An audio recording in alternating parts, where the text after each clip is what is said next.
অপারেশনের দিন যত এগিয়ে আসছে তত টেনশন বাড়ছে। সব অ্যারেঞ্জমেন্ট তো ঠিকই হয়েছে, টেনশন করছো কেন? ফুল নিয়ে প্যাটেলের লোক আমাদের শাসাতে এসেছিল, ভুলে গেছে সেটা? বলবো কেন? হাসপাতাল তৈরি হয়ে গেল, ইনগ্রেশন হতে চলেছে। তুমি কি ভাবো প্যাটেল কিছুই করবে না? বাইরে থেকে ফিরে এসে যখন শুনবে হাসপাতাল তার হাতের বাইরে চলে গেছে, তখন কি সে শান্ত হয়ে বসে থাকবে? নিশ্চয়ই আবার নতুন কোনো প্যাঁচ আঁটবে। অতদিন পর্যন্ত তোমাকে অপেক্ষা করতে হবে না আদিত্য। কেন? কারণ মিস্টার প্যাটেল দুবাই থেকে অলরেডি কলকাতা এসে গেছে। তোমাকে কে বললো? একটা কিছু তো সে ঘটাবেই আদিত্য। তুমি এত সব জানছো কি করে? সীমা সীমা বলেছে। সীমা? কে সীমা? তো তোমার সেই বন্ধু? সে এত সব জানছে কি করে? সীমা সীমা তো প্যাটেলের অফিসেই নতুন চাকরিটা নিয়েছে। সীমা, যার মেয়ে সেই রাস্তায় গুন্ডাদের হাতে প্রাণ হারিয়েছে। এত জায়গা থাকতে সীমা হঠাৎ প্যাটেলের কাছে চাকরি নিতে গেল কেন? আর সীমা জানিয়েছে প্যাটেল ফিরে এসছে। আর কি বলেছে? প্যাটেলের নেক্সট স্টেপ কি? আবার কিডন্যাপ, নাকি এবার গুন্ডা লাগিয়ে খুন? বলে দিও তোমার সীমাকে, ডক্টর আদিত্য ব্যানার্জি হাসপাতালের জমি হাসপাতাল কিছুই ছাড়বে না। এভাবে বলছো কেন? আর কিভাবে বলবো? সীমা তো আমাদের ভালোর জন্য কথাটা জানিয়েছে নাকি? এই হচ্ছে না মেয়ে মানুষের বুদ্ধি, যা শুনবে যা দেখবে সেটাকে বিশ্বাস করবে। দেখো, তোমার বন্ধুকে প্যাটেল কাজে লাগাচ্ছে, ইনডাইরেক্টলি সীমা আমাদের শাসাচ্ছে। আজে বাজে কথা বলো না তো। আমাদের সাবধান করার জন্য সীমা ফোন করেছিল। তোমার বন্ধুটি হয়তো নিজেও জানে না সে কখন প্যাটেলের হাতের পুতুল হয়ে গিয়েছে। কে যে কার হাতের পুতুল সেটা এখনো জোর করে বলা যাচ্ছে না আদিত্য। শস্যের মধ্যেই ভূত থাকে, কথাটা শুনেছো তো? হ্যাঁ। আমাদের কবে এগ্রিমেন্ট হয়েছে, এগ্রিমেন্টের বয়ানে কি আছে, হরনাথ কত পার্সেন্টেজ আমাদের সঙ্গে আছে, আমাদের বোর্ড মিটিং এ কি আলোচনা হয়েছে, ইনাগরেশন কবে হবে, এমনকি আমাদের হাসপাতালে পর্দার রং কি হবে, সব প্যাটেল জানি ইন ডিটেল। মানে সীমা জানিয়েছে সীমা নিশ্চিত, আর আমিও সীমার সঙ্গে একমত। আমাদের বোর্ড মেম্বারসদের মধ্যে এমন কেউ আছে যে প্যাটেলকে আমাদের সমস্ত খবর পৌঁছে দিচ্ছে।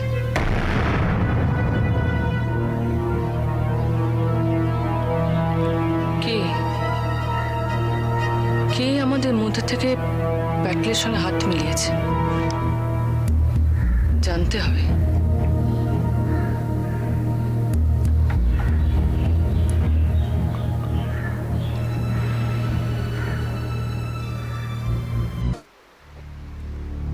স্বপন, স্বপন বাবু, দে তো একটু হাতটা টিপে দে তো ভালো করে। এইখানটা জোরে জোরে টেপ। এই তোর বৌদি কোথায় রে? ঘরে। শোন, দুটো পাঁপড় ভাজতো। মাথার মাথার এই জায়গাটাতে। এত রাতে আবার কে এলো? শোন, কাউকে ঢুকতে দিবি না। কোনো টাইম জ্ঞান নেই, যখন খুশি ঢুকে পড়লেই হলো। তো সমস্ত উটকো ঝামেলা।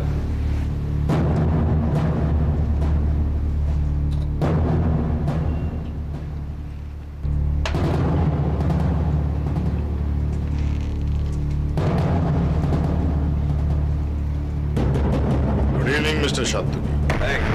তোকে না বলেছিলাম যে কারোর সাথে দেখা?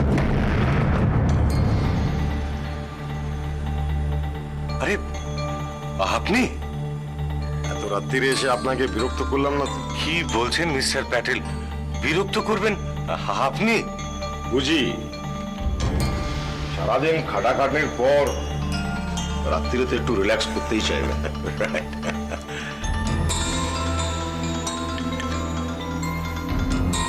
স্কচ চলবে নাকি একটু দেবো? নো থ্যাঙ্কস, আমি একটা জরুরি কাজে এসেছি। ওরম করে বলবেন না sir, you just give me an order. না না না না, আপনি এডিএম আছেন, আপনাকে অর্ডার করতে পারি, রিকোয়েস্ট করতে পারি, কি বলেন? অনুরোধ। বলুন। ওই জমিটা, কোনটা স্যার? ওই হসপিটালওয়ালা প্লট। ডক্টর আদিত্য ব্যানার্জি, ও লোকটা খুব ঝামেলায় ফেলে দিয়েছে স্যার। খোদ ডিএম সাহেব কেসটা দেখছেন, ওপরওয়ালার অর্ডার আছে। ওপরওয়ালা মিনিস্টার? অত বলতে পারবো না, তবে খোদ ডিএম নিজে পার্সোনালি কেসটা দেখছেন। আর আমার কি মনে হয় জানেন, ওই আদিত্য ব্যানার্জির হায়ার লেভেলে কানেকশনটা খুব ভালো। খবর নেই আদিত্য ব্যানার্জির কানেকশনটা কে, কে ওপর থেকে কলকাঠি নাড়া দিচ্ছে। ঠিক আছে স্যার। ওই হসপিটালে জমিটা না পেয়ে আমি নিজের টাউনশিপ কসমস এক্স জোন পাবলিকের কাছে উঁচু দামে ছাড়তে পারবো না। সোজা কানেক্টরে পড়তে গেলে ওই জমিটা আমার চাই চাই, অ্যাট এনি কস্ট। বুঝতে পেরেছেন? বুঝতে পারছি, কিন্তু আপনিও একটা জিনিস বুঝে দেখুন যে আমি তো একটা সরকারি চাকরি করি, মানে সবকিছু কাজের জন্য আমাকে একটা জবাব দিয়ে দিতে হয় আমার ওপরওয়ালাকে। আর আমি কি বসে বসে তোমার দেখবো?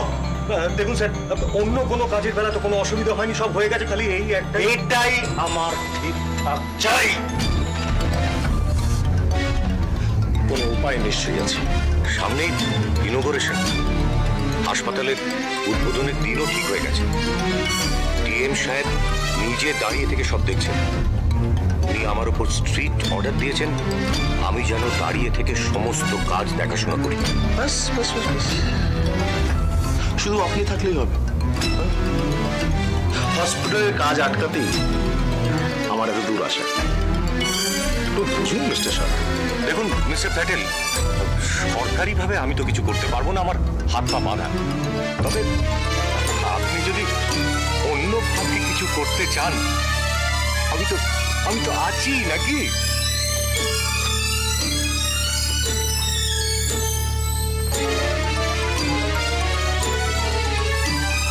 লবণ, এই কথাটাই আপনার মুখ থেকে শুনতে চাইছিলাম। দেখুন, আপনি ওই বেসরকারিভাবে যা কিছু করার করুন না, আরে আমি তো আছি নাকি? রাস্তা সোজা হোক বা বাঁকা, হসপিটালের উদ্বোধন হবে না। আপনি আমার সঙ্গে দেখা করবেন অফিসে।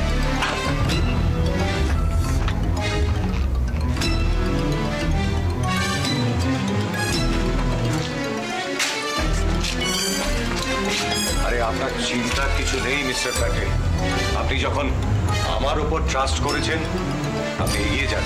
Just go ahead. তো বলছেন যে বাড়ি গিয়ে আরামে ঘুমোতে পারি? Sure sure. Okay, good night. Good night.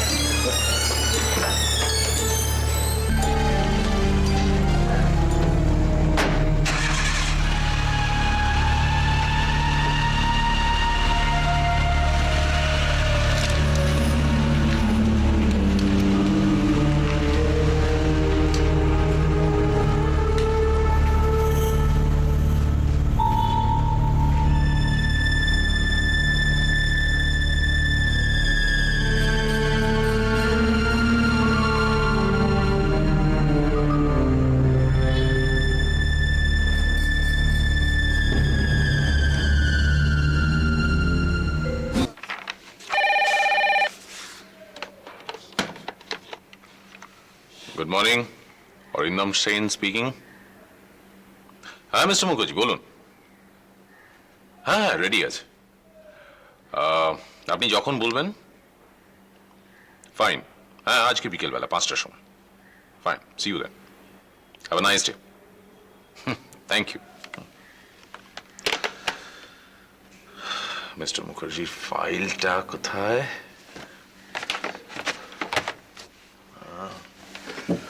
Mister মুখার্জির ফাইলটা কোথায়?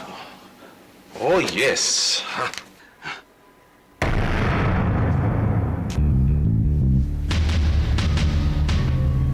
একটা থ্যাংক ইউ অন্তত আশা করেছিলাম। ও ইয়েস, থ্যাঙ্কস, বাট তুমি এখানে?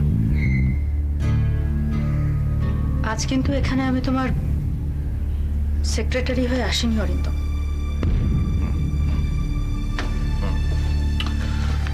বলো কি বলতে চাও? আর নতুন করে কি তোমাকে বলবো বলো? আমি যা বলতে চাই সবই তোমার জানা।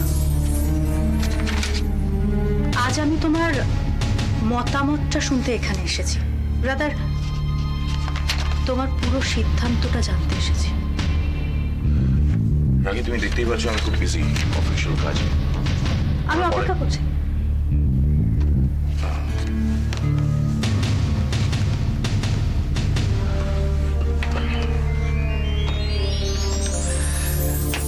এটা অফিস। তোমার যদি কোনো পার্সোনাল কথা বলার থাকে তাহলে সেটা তুমি বাইরে বলতে পারো। অফিসে বাইরে? কোথায়? আমার বাড়িতে তো তুমি আর যাও না অরিন্দম। আর তোমার বাড়িতে গিয়েও এই সমস্ত কথা বলা বোধহয় ঠিক হবে না। অবশ্য আমি তোমার বাড়িতে গেলে মালা আমাকে কিছু বলবে না, কারণ ইতিমধ্যেই মালা তোমাকে ডিভোর্সের নোটিশ দিয়ে দিয়েছে। ননসেন্স! মালা আমাকে ডিভোর্স দেবার কে? এখনো সে তোমার আইনত স্ত্রী অরিন্দম। সো আমি মানবো না। মানে? খুব সহজ বাংলায় কথা বলছি, না বোঝার মতন তো কিছু হয়নি। মালা আমাকে ডিভোর্স দিতে চাইলেও আমি ওকে ডিভোর্স দেব না। তার মানে আমার পুরো অস্তিত্বটাই আজ তুমি অস্বীকার করছো? পাগল, তোমায় অস্বীকার করবো? আমার ঘাড়ে কটা মাথা। যেদিন থেকে আমি তোমার সন্তানের মা হতে চলেছি, এই বাচ্চাটা যে আমার তার কোনো প্রমাণ আছে? মানে? কার না কার বাচ্চা তার। অরিন্দম, আর একটা কথা বললে আমাকে তুমি এভাবে অপমান করতে পারো না। আচ্ছা, জোর করে কি সত্যিটাকে চেপে রাখা যায়? ঠিক এই কথাটাই আমি তোমাকে বোঝাতে চাইছি। সত্যিটা কি সেটা কিন্তু অফিস শুদ্ধ সবাই জানে। দরকার হলে আমি বস বিক্রম সরকারের কাছে গিয়ে তোমার নামে কমপ্লেন করব। করো, এখানকার লোকেরা আরো ভালো করে বুঝুক তোমার চরিত্রটা কেমন।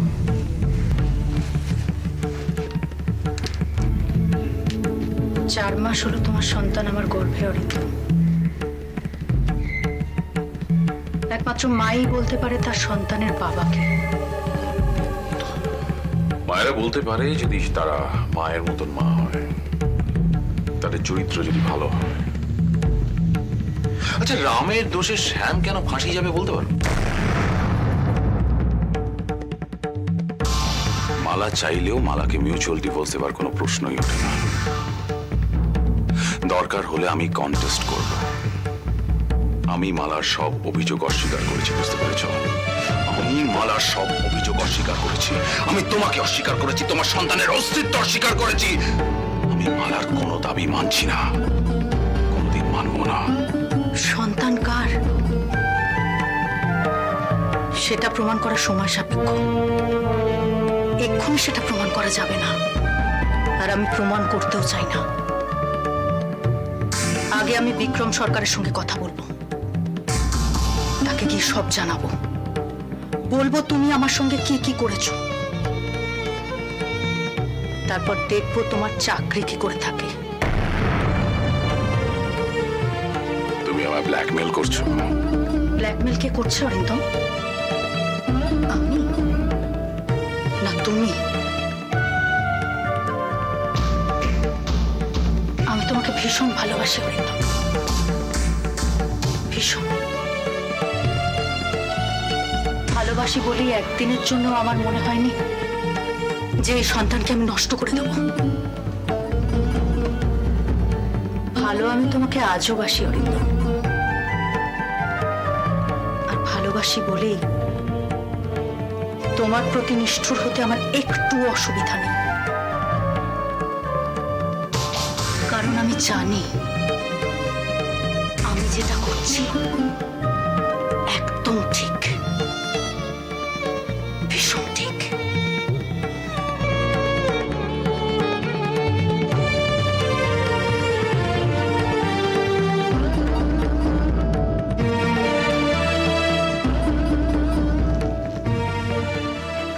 স্যার বলো।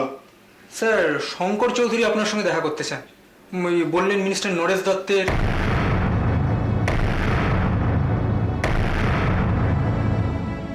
শঙ্কর চৌধুরী আগে হ্যাঁ স্যার। আসতে বলো।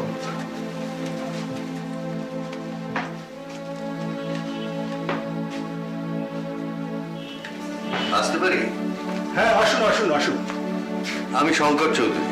আচ্ছা আচ্ছা, আমি প্রতাপ সান্যাল। বসুন বসুন, মিনিস্টার সাহেব আপনার কথা বলেছেন। প্লিজ। দুলাল, চা চলবে তো? হ্যাঁ, চা খায় না এমন বাঙালি তো আমি দেখিনি। আজকে দেখুন আমি চা খাই না। ও, একটা চা নিয়ে এসো। আচ্ছা স্যার। এটা কিরকম ব্যাপার মশাই, চা চলে না? চা, কফি, সিগারেট, পান, দুক্তা, খৈনি, ও রসে আমি বঞ্চিত। সবেতেই বঞ্চিত। আগে কোনো নেশা নেই? একটাই নেশা, আমার যতটুকু ক্ষমতা তারই মধ্যে দেশটাকে একটু ঝেড়ে মুছে পরিষ্কার করা। ওটাই বলতে পারেন আমার অবসেশন, নেশা।